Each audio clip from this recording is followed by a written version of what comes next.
Bonjour à tous. Alors aujourd'hui je vais vous parler de comment arrêter d'avoir peur du futur. Alors il y a plusieurs éléments à comprendre par rapport au futur. Déjà on a peur du futur tout simplement parce qu'on a une histoire, parce qu'on a un passé. Et en fait on transpose notre souffrance du passé sur d'éventuels éléments du futur. Si vous regardez un bébé n'a jamais peur. Pourquoi il n'a pas peur? Tout simplement parce qu'il n'a pas encore fait l'expérience. C'est-à-dire que si vous regardez même dans votre propre vie, la première fois où vous êtes tombé amoureux ou amoureuse, vous n'aviez pas peur des relations amoureuses par exemple. Mais c'est parce que justement il y a eu une relation, pour ceux qui ont des relations à échec, il y a eu une relation où il y a eu un échec et effectivement vous avez associé la souffrance que vous avez, la peine que ça vous a fait, la souffrance que vous avez éventuellement endurée avec les relations sentimentales égale souffrance. Donc vous avez de plus en plus de mal éventuellement à vous ouvrir à de nouvelles relations sentimentales. Si vous regardez un bébé, il va marcher sur quelque chose de transparent complètement dans le vide sans avoir aucune peur, tout simplement parce qu'il n'a pas la notion du danger, parce que justement il n'a pas eu l'expérience ou il n'a pas compris l'expérience autour de lui. Donc la peur du futur est simplement parce que vous êtes en train de transposer des choses, des expériences que vous avez eues dans le futur. Donc ça, c'est la première chose à comprendre. La deuxième chose à comprendre, c'est que vous n'avez pas encore toutes les pièces du puzzle. C'est-à-dire qu'en fait, ce qu'on a tendance à faire, c'est vouloir combler justement le vide. C'est-à-dire qu'on a par exemple l'envie d'accomplir une chose, de réussir ses examens par exemple. On a l'envie d'avoir un nouveau job, etc.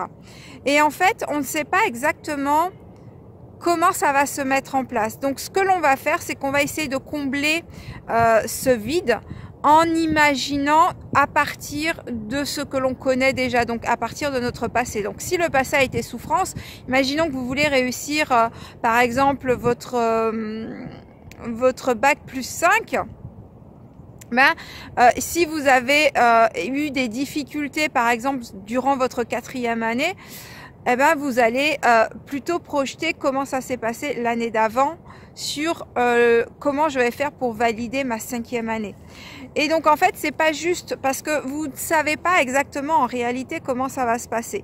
L'univers vous a pas encore donné toutes les pièces du puzzle afin de résoudre l'énigme. Imaginons que par exemple vous voulez partir faire le tour du monde pendant une année.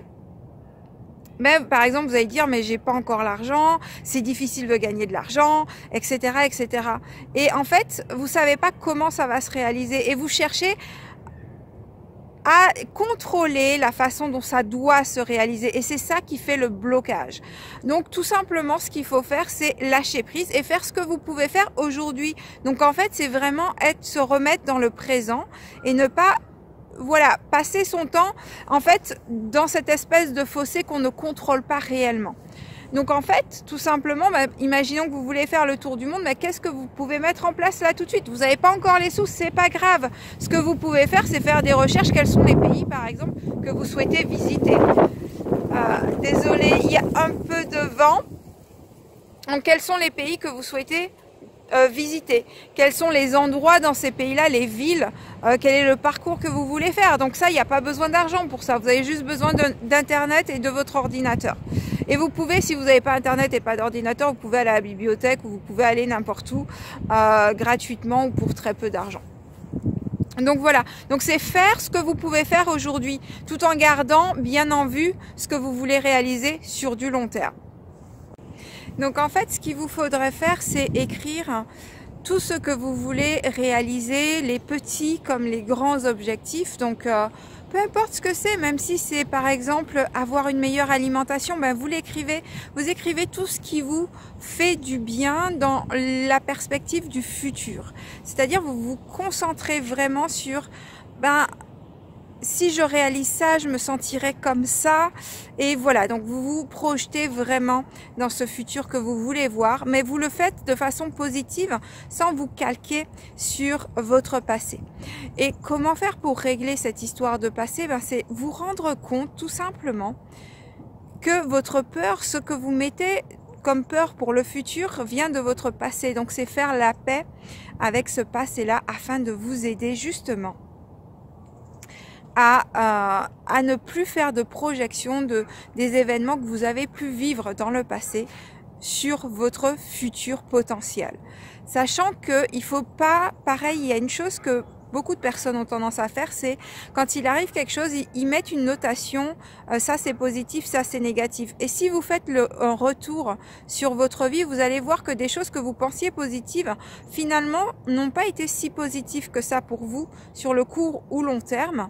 Et des choses qui potentiellement étaient négatives et donc vous pensiez que c'était une mauvaise chose pour vous, ont finalement été quelque chose d'extraordinaire pour votre vie et vous a fait avancer et vous a fait vivre des moments super géniaux parce que justement vous avez pu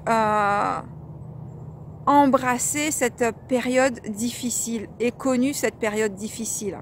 Donc ne pas juger les événements du passé, ne pas se projeter par rapport à son passé, donc faire la paix avec son passé. C'est pas parce que vous avez une relation sentimentale ou des relations sentimentales difficiles que la prochaine en sera une. C'est pas parce que vous avez rencontré quelqu'un qui n'était pas sympathique dans votre boulot que dans le prochain boulot ce sera la même chose. Ce sera le cas uniquement si vous êtes toujours attaché à ce passé-là.